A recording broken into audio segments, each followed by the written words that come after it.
Hi guys, स्वागत है आपका हमारे चैनल देसी लाइफ इन यूरोप में। मैं हूं शशांक और मैं रहता हूं स्विट्ज़रलैंड में और हम स्विट्ज़रलैंड के बारे में वीडियोस बनाते रहते हैं। तो अगर आपने सब्सक्राइब नहीं किया है तो हमारे चैनल को सब्सक्राइब कर दीजिए। आज की वीडियो में हम बात करने वाले हैं एक बहुत ही इंपॉर्टेंट टॉपिक पे। जब भी लोग स्विट्ज़रलैंड घूमने आते हैं तो स्विट्ज़रलैंड डेफिनेटली घूमने के लिए तो बहुत अच्छा है, लेकिन सबकी एक कंप्लेन होती है कि भाई बहुत एक्सपेंसिव है। और इसी एक्सपेंस के साथ में अगर कुछ गलतियाँ हो जाए तो वो भी बहुत भारी पड़ती है। तो इसलिए हम आज के वीडियो में आपके साथ मिस्टेक्स टू अवॉइड आपके साथ शेयर करेंगे, ताकि आप जब भी स्विट्ज़रलैंड आए तो ये सब चीज़ें आप अवॉइड कर सकते हैं और अपने पैसे और टाइम दोनों बचा सकते हैं। तो चलिए फिर इस वीडियो को शुरू करते हैं। गाइज़, अगर आप अपना यूरोप का ट्रिप प्लान कर रहे हैं तो हमारी वेबसाइट desiLife.travel ज़रूर चेक कीजिए। इस पर हमने बढ़िया इटिनरी बना के रखी हुई है और अच्छे अच्छे होटल्स और अपार्टमेंट्स की लिस्ट भी हमने क्यूरेट करके रखी हुई है, तो वो आपको रेडीमेड मिल जाएगी और आपका टाइम वगैरह भी बच जाएगा रिसर्च का। तो हमारी वेबसाइट आप ज़रूर विजिट कीजिए। तो गाइज़, स्विट्ज़रलैंड घूमते वक्त ना बहुत सारे पॉइंट्स आपको ध्यान में रखने पड़ते हैं। तो इसके ऊपर ना हमने ऑलरेडी एक वीडियो बनाया हुआ है, top mistakes to avoid while travelling in Switzerland. उसमें जैसे कि स्विट्ज़रलैंड में घूमते वक्त आप सेकेंड क्लास की अगर आपकी टिकट है तो आपको ट्रेन के सेकेंड क्लास के कंपार्टमेंट में ही चढ़ना होता है, और साथ ही में आपको सही डायरेक्शन में जाने वाली ट्रेन या बस पकड़नी पड़ती है। तो ये सब चीज़ें ना बहुत इंपॉर्टेंट है और ऑब्वियस चीज़ें हैं। तो इसके ऊपर ऑलरेडी हमारा वीडियो बनाया हुआ है, इसके बाद आप वो देख सकते हैं।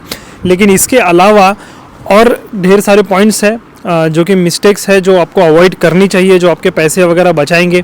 तो वो मिस्टेक्स मैं आपको इस वीडियो में आपको बताऊंगा आगे। इस पहला हमारा पॉइंट है assuming cars are better to travel in Switzerland. तो बहुत बार ना लोग ये अज्यूम कर लेते हैं कि भाई कार होनी चाहिए तो उससे अपन बढ़िया स्विट्ज़रलैंड घूम पाएंगे। वैसे तो दुनिया में क्योंकि काफ़ी सारे कंट्रीज़ है, अपनी इंडिया में भी खास करके मतलब कार तो मस्ट ही है ऑलमोस्ट, और बाकी भी यूरोप में भी दूसरे जो कंट्रीज़ है जैसे कि स्पेन में हो गया या फिर साउथ ऑफ फ्रांस में हो गया, तो ऐसे ऐसे कंट्रीज़ में घूमते वक्त कार आपको इसेंशियल थोड़ी लगती है। लेकिन स्विट्ज़रलैंड टोटली अलग है। स्विट्ज़रलैंड में जो पब्लिक ट्रांसपोर्ट है वो बहुत ही बढ़िया है और बहुत ही इफ़िशियंट है। तो फॉर एग्ज़ाम्पल आपने हमारे वीडियोज़ में तो देखा ही होगा, जैसे ट्रेन में घूमते वक्त आपको बढ़िया बढ़िया व्यूज़ तो देखने मिलते ही है, और उसी के अलावा हमेशा good and clean toilet available होता है। उसी के साथ ट्रेन में बच्चों के लिए प्ले एरिया होता है, क्योंकि 2-3 घंटे की जर्नी है तो बच्चों को संभालना मुश्किल होता है, तो वो प्ले एरिया भी होता है जहाँ बच्चे अच्छे से खेल सकते हैं और अपन अपनी जर्नी एंजॉय कर सकते हैं। साथ ही में रेस्टोरेंट वगैरह भी होता है अच्छा खासा, तो आपकी जो जर्नी है वो बहुत ही बढ़िया हो जाती है। और ये जो पब्लिक ट्रांसपोर्ट है ना, ये मतलब बहुत इफ़िशिएंट भी है, तो आपका टाइम भी बचाता है। मतलब बहुत सारे पॉपुलर डेस्टिनेशंस पे आपको डायरेक्टली लेके जाता है। और इसी के साथ में आपको माउंटेन टॉप्स पे वगैरह जाने के लिए यहाँ पे बढ़िया बढ़िया ट्रेन्स है, गंडोलाज है, पैनारोमिक ट्रेन्स है अलग अलग, जो आपको ग्लेशियर के व्यूज़ देते हैं। तो इस वजह से स्विट्ज़रलैंड का जो ट्रांसपोर्ट है ना वो बहुत ही बढ़िया है, और टाइमिंग में भी ये बहुत ही पंचुअल होता है। 1 मिनट में बोला है ट्रेन ट्रैम तो वो सब 1 मिनट में आ जाएगा। आपको पूरा शेड्यूल मिलता है जिसको आप अच्छे से अपनी इटिनरी बढ़िया से प्लान कर सकते हैं। लेकिन वही आप अगर देखेंगे तो कार में काफ़ी सारे चैलेंजेस आ जाते हैं, जैसे कि आपको ट्रैफिक वगैरह लग सकता है पॉपुलर डेस्टिनेशंस में, साथ ही में सिटी क्रॉस करते वक्त वगैरह। उसके अलावा फिर पार्किंग ढूंढने में मुश्किल जाती है, पार्किंग एक्सपेंसिव भी होती है। और तो और माउंटेन्स पे तो ऑब्वियसली कार जाती भी नहीं है, तो आपको तो पब्लिक ट्रांसपोर्ट में भी स्विच करना पड़ेगा माउंटेन्स पे जाने के लिए। तो आपको फिर भी कोई पास वगैरह ये सब देखना पड़ता है कि कौन सा पास लेना है, तो वो तो आपको लेना ही पड़ेगा। तो इसलिए हम ये सजेस्ट करते हैं कि ट्रेन से घूमना वो बढ़िया है स्विट्ज़रलैंड में। अगर आप बड़ी फैमिली है और आप बहुत ही टाइट बजट पे हैं, क्योंकि कार थोड़ी सस्ती पड़ सकती है, again depending on your itinerary, car से में सस्ता हो सकता है ट्रैवल अगर आप ज़्यादा लोग हैं तो हो फिर उस केस में कार अच्छा ऑप्शन हो सकता है बजट के लिए। लेकिन फिर भी हम रिकमेंड करते हैं कि पब्लिक ट्रांसपोर्ट में घूमना बढ़िया है। और स्विस ट्रैवल पास वगैरह आप लेंगे ना तो उसमें फैमिली के लिए बढ़िया डिस्काउंट वगैरह भी होता है। तो आपके अगर 16 साल से कम के बच्चे हैं तो उनके लिए टिकट ट्रैवलिंग पूरा फ्री हो जाता है। तो अब आते हैं सेकंड पॉइंट पे। तो सेकंड मिस्टेक जो अवॉइड करनी चाहिए वो है आप कोई भी माउंटेन टॉप पे जाते हैं तो डायरेक्टली टॉप पे जाना और वहीं पे एक्टिविटी करके वापस नीचे आ जाना।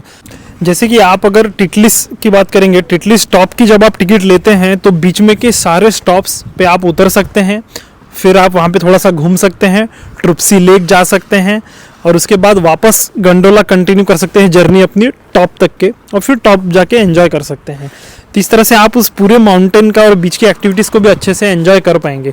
तो इसके लिए हम रिकमेंड करते हैं कि भाई थोड़ा सा आप ज़्यादा टाइम रखिए, एकदम घाई में मत कीजिए। बहुत बार लोग पूछते हैं कि भाई टिटलिस हाफ डे में हो जाएगा क्या, मॉर्निंग में हो जाएगा क्या, फिर उसके बाद में हम और क्या कर सकते हैं। अब देखिए, आप इतने दूर से आते हैं, अच्छे से ट्रिप प्लान करके आते हैं, तो बेटर है कि आप अपने टाइम का, अपने पैसों का भी अच्छे से यूज़ करें, बढ़िया से पूरे वो डेस्टिनेशन को एंजॉय करें। तो वैसे ही गिंडरवर्ल्ड जाते वक्त भी बीच में स्टॉप्स आते हैं, आप वहाँ पे उतर के छोटी सी हाइक ले सकते हैं। ऐसे आप अपने जो भी आप माउंटेन आप इंक्लूड कर रहे हैं इटिनरी में, वहाँ में बीच के स्टॉप्स चेक कर लीजिए और उस तरह से उनको भी अपनी इटिनरी में इंक्लूड कीजिए। थोड़ा सा टाइम वहाँ पे स्पेंड करके फिर आगे जाइए। तो वो आपकी चॉइस होती है, आपके टिकट में वो पूरा इंक्लूडेड होता है। अगर आपकी टिकट टॉप तक की है तो आप बीच में उतर सकते हैं, वापस वहाँ पे फिर चढ़ सकते हैं और कंटिन्यू कर सकते हैं जर्नी गंडोला की। गंडोला वगैरह तो चलते ही रहते हैं। अगली जो मिस्टेक है जो अवॉइड करनी चाहिए वो है कोई नया फूड ट्राई ना करना, खाली इंडियन फूड ही खाना अपने ट्रिप पे स्विट्ज़रलैंड में। तो ये भी हम सजेस्ट करते हैं कि भाई आप ये थोड़ा सा अलग अलग खाना यहाँ पे ट्राई कीजिए। स्विट्ज़रलैंड वैसे है एक्सपेंसिव, लेकिन हमने इस पे भी एक वीडियो बनाया हुआ है, सुपरमार्केट्स में कैसे आपको शॉपिंग करनी है, जिससे कि इजीली आप अपना खाना वगैरह अरेंज कर सकते हैं विदाउट ज़्यादा खर्चा किए। तो वो वीडियो आप ज़रूर चेक कीजिए, उसमें हमने अलग अलग फूड ऑप्शंस भी बताए हैं। तो आप ना अच्छे से अपने ट्रिप में कुछ कुछ मील्स अपने वहाँ पे सेव कर सकते हैं, और आप कुछ ऐसी डिशेस हैं जो हमने रिकमेंड करी है उस वीडियो में, आपको यहाँ पे क्विकली बता देता हूँ। जैसे कि फॉन्ड्यू हो गया, ये एक है, उसके बाद रैकलेट है। ये दोनों टाइप के चीज़ है। स्विट्ज़रलैंड आए और चीज़ नहीं खाया तो क्या ही बात है। तो इसलिए ये डेफिनेटली आपको ट्राई करना चाहिए। तो कुछ कुछ चीज़ें हैं जो ट्राई करनी चाहिए, वो हमने उस वीडियो में भी बताया है, और ये पॉइंट हम यहाँ पे शॉर्ट में मेंशन कर रहे हैं। जैसे कि आप कोई माउंटेन पे वगैरह जाते हैं तो माउंटेन में ना यहाँ पे रेस्टोरेंट होते हैं, तो वहाँ पे आप फॉन्ड्यू या रैकलेट, ये टाइप्स ऑफ चीज़ है, ये आप ट्राई कर सकते हैं। फॉन्ड्यू के ऊपर तो हमने एक पूरा डेडिकेटेड वीडियो बनाया है, जो यहाँ की नेशनल डिश है। तो ये आपको डेफिनेटली ट्राई करना चाहिए एक मील में तो भी एटलीस्ट। और बाद में फिर आप बाकी मील्स में इंडियन खाना हो गया या फिर सुपरमार्केट से लिया हुआ वो सब भी आप खा सकते हैं और अपने बजट पे सेव कर सकते हैं। इसके बाद अगली जो मिस्टेक है वो है अगस्त में स्विट्ज़रलैंड घूमने आना। तो सबको लगता है कि भाई स्विट्ज़रलैंड बहुत ही ठंडा है, खाली अगस्त का महीना है जहाँ पे कि बढ़िया समर होता है और उस टाइम पे ही स्विट्ज़रलैंड का ट्रिप प्लान करना चाहिए। ऐसा बिल्कुल नहीं है। हम तो अभी मतलब उल्टा बोलेंगे कि भाई अगस्त में तो बिल्कुल ही मत आइए, क्योंकि अभी यहाँ पे स्विट्ज़रलैंड में भी गर्मी पड़ने लगी है। खास करके अगस्त के महीने में स्विट्ज़रलैंड में बहुत गर्मी पड़ती है, 30-35 टेम्परेचर जाता है, जो कि फील्स लाइक और गर्म होता है। और यहाँ पे इतनी भीड़ होती है, मतलब यहाँ इतने टूरिस्ट आते हैं वो टाइम पे, तो आपको तो हर जगह में क्यू में लगना पड़ेगा और हर जगह बहुत ही रश रहेगा हर डेस्टिनेशन पे। तो इसलिए अगस्त में तो बिल्कुल ही मत आइए, ये हम सजेस्ट करेंगे। आप हमारा एक वीडियो है best time to visit Switzerland, उसमें हमने मंथली डिटेल्स दिए हुए हैं, तो वो आप चेकआउट कर सकते हैं कि आपके लिए कौन सा सूटेबल है महीना। बट आप अगस्त तो डेफिनेटली अवॉइड कीजिए, और आप स्प्रिंग में आ सकते हैं, आप फॉल में आ सकते हैं, या जून के महीने में आप आ सकते हैं। तो ये कुछ हमारे रिकमेंडेड टाइम है विज़िट करने का। बट उस वीडियो में आपको और डिटेल्स मिल जाएंगे टेम्परेचर के साथ वगैरह, तो आपको और कौन सी एक्टिविटीज़ कौन से महीने में होती है वो भी हमने उसमें बताया है। तो आपको जो सूट करता है आप उस हिसाब से प्लान कर सकते हैं। तो ये सब जो वीडियोज़ मैं बोल रहा हूँ ना, उसकी लिंक हम डिस्क्रिप्शन में मेंशन कर देंगे, आप वहाँ पे क्लिक करके उनको चेकआउट कीजिए। तो इससे आपकी प्लानिंग में बहुत हेल्प हो जाएगी। ये हमारे वेबसाइट पे भी लिस्टेड है।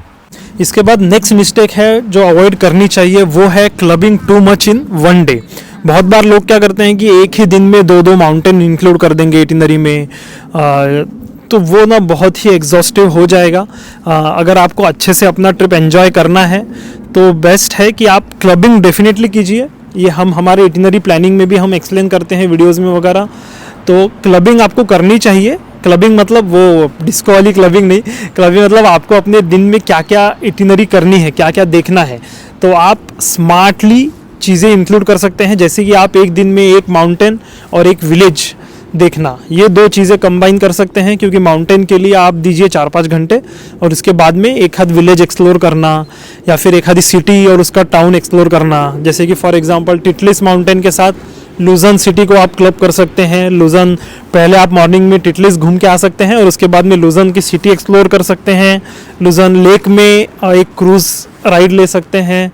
तो ये एक्टिविटी आप एक दिन में कर कीजिए। आप ऐसा 2 माउंटेन एक दिन में इंक्लूड कर लिया, या फिर दूर दूर के माउंटेन्स या दूर दूर के सिटीज़ एक दिन में इंक्लूड कर लिए घूमना, तो वो बहुत एग्जॉस्टिव हो जाएगा और एक ही दिन में आप इतना थक जाएंगे कि भैया फिर अगले दिन वगैरह आपकी हवा टाइट हो जाएगी थोड़ी सी। तो बेटर है कि आप अच्छे से अपनी इटिनरी की प्लानिंग कीजिए। इसके बाद अगले जो मिस्टेक है वो जो अवॉइड करनी चाहिए वो है बुकिंग एवरीथिंग इन एडवांस।